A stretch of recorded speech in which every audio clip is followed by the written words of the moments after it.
Hey everybody, and welcome back to Let's Play Castlevania Symphony of the Night, Retranslated. In this episode, we're going to try to make our way up to the top right of what we've uncovered from the map so far, and continue inside that area.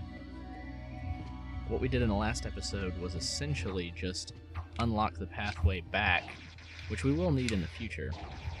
But in order to progress forward, we've got to make our way back up there again. We could do that through the harder area, or we can go back through the easier corridor that we came through the first time, which is going to be the best for our life so far. We've leveled up a little bit, so now we're taking these guys out in 2 hits instead of 3, I believe. That was what it was taking before. This is still going to be the fastest way to go. Still want to stop and kill as much as we can, because we want that experience. Make our way up these towers, and back through that boss room, and we can continue on.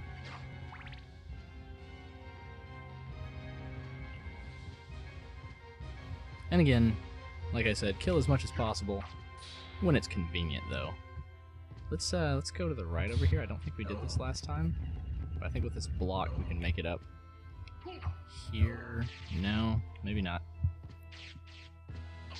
That'll be for later when we can jump higher. Spoilers!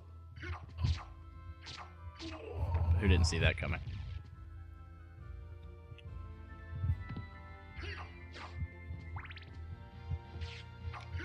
So we get off 2 good hits, we can actually take them out.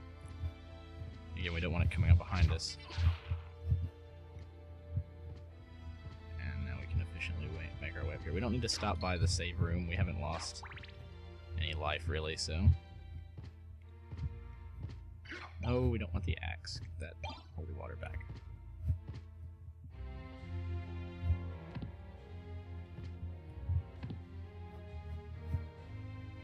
I like how he power walks everywhere he goes. He's pounding an imaginary table with his fists. Great animation, though. Ah, too close. If you crouch just outside of this sword range, you don't really get hit with it. Got a Basilard. Let's see if that's any better than our short sword that we're using. Where is it here? No, it's actually one worse in strength, so we won't be using that one. Sometimes it doesn't hurt to actually check out and try equipment that doesn't necessarily have a higher strength, because it may have a super ability, much like Street Fighter or something like that. You can hit down forward and attack, or forward and attack, and get special effects out of your weapons, or they'll have certain elemental abilities. Through this area. We haven't been here yet. We got the glasses. That'll be our first accessory, I believe. Let's go down to our head here, and that's going to give us +1 defense and -1 intelligence. But since we're not using magic spells right now, primarily, that's going to be okay. We're going to need that physical defense before anything else. Let's go ahead and head down. I think all that this will do is uncover more back down to the laboratory. But let's just make sure, because we may unlock a quicker path here. And we have this cannon. Let's open this up to another Basilard, which we don't need. Now we can come through this way. Now we don't want to drop down here, because this elevator does not actually come all the way back up, so we'll go back, take the elevator back up.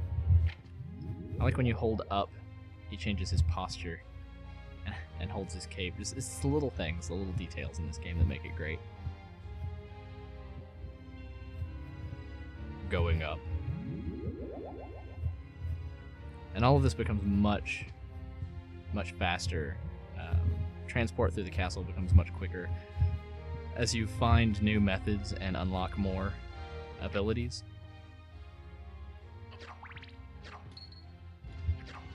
And backtracking doesn't feel bad. There's another reason why backtracking doesn't necessarily feel that bad in this game. because you're constantly finding money again. Let's see, have we been to the right here? Yes, we have. Let's go in and save really quick. We wouldn't want to do all that over again.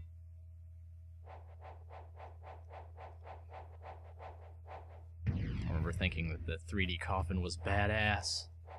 Now it kind of gives me an unsettling feeling of remembering the polygonal characters from Castlevania for the Nintendo 64. We got a cloth robe. That's probably not better than our leather breastplate. Yeah, no, so we're not going to need that. Another interesting thing about this game is you can only sell gems that you find. Otherwise, any other equipment you find just goes into Alucard's infinite pockets. But had we not found the leather breastplate early on, we would definitely be wearing that shirt for another point or two of defense. Or I thought I could fit on that ledge with the axe armor. And we're gonna have a poison guy coming up on us here. We saw him earlier. Nope, we got out of there before that became an issue. So let's check our map. We need to head straight through here, and this time we're gonna keep going straight. And I think we're gonna hit a dead end with a locked, magical, sealed door.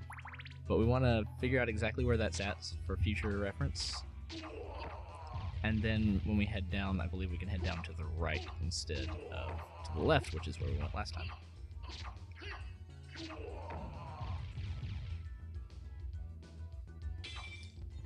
I think we use the special weapon a little bit more often. Kind of help us through some of this. Can't jump all the way across here, but we can get up here. So let's see what's on this side. What is that? Money. Yay.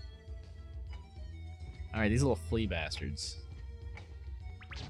I like to jump and then hit them in a downward diagonal angle. That's a little bit easier than trying to face them head to head, because they will run underneath your sword and hit you in the ankles. Here we have Maria.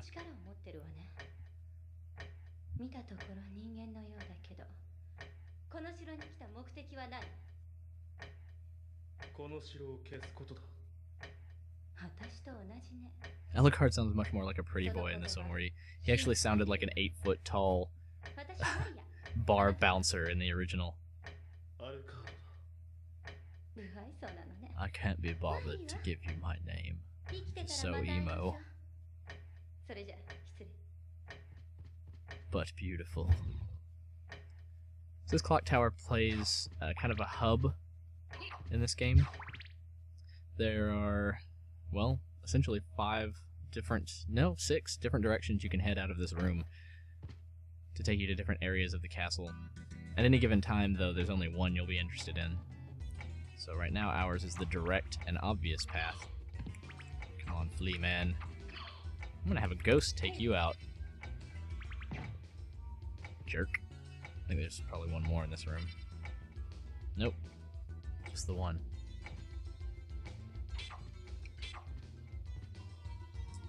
Alright, now we've made it through the other side.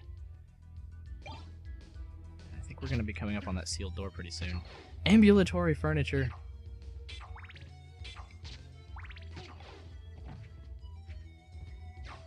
I'm interested in seeing all of the new item names and enemy names translated from the Japanese version, and not just the ones that were in the American version. That's the big bonus for this playthrough for me. Hopefully, if any of you have played through the game before, you'll stick around for that same reason, because that seems really interesting to me. I'm going to go ahead and pick up the Bible so I can show off what it does. The Bible just freaks the hell out and flies around you, destroying everything in your path for a good 5 seconds. It's one of my favorites just for its effect. Doesn't cost all that much to use either. Here we have the sealed door. We're gonna have to find a special item to let us pass through those later. This is one of those cases of using your shield coming in handy. Now here, looking at the map, we can go just about any direction from here. find something new. Let's go down.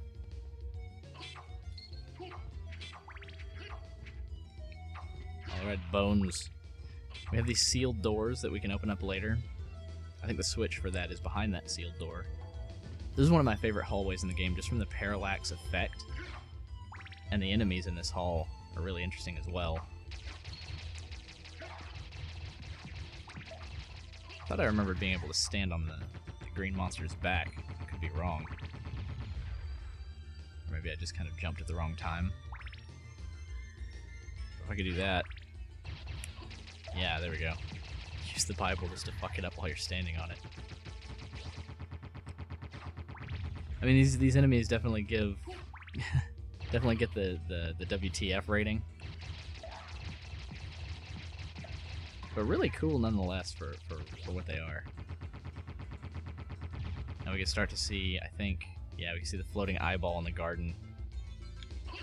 Don't want to miss that. That $250 is one of the best pickups in this hall.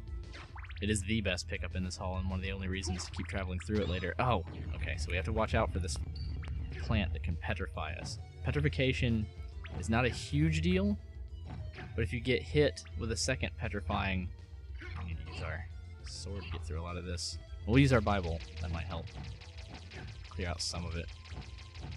You can just get under it. Run through. There we go. If you get hit while petrified, it does an insane amount of damage. There's a neat Easter egg in being petrified, though.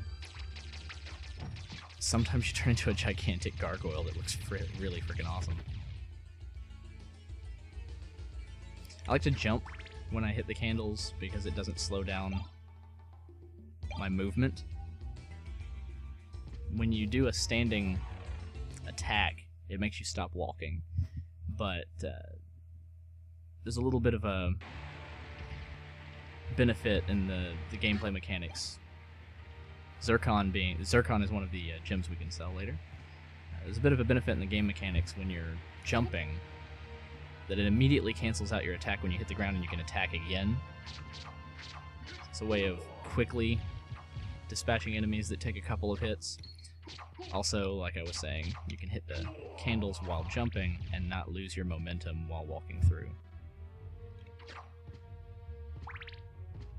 I'm gonna try to find our next save spot here. We don't want to go up there yet. I think the save spot's down here.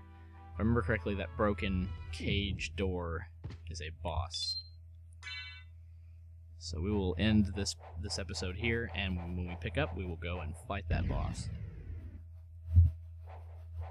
If you like the series so far, give me a comment, let me know, and like and share it so your friends can see, and subscribe so that you can get reminded when new episodes come out.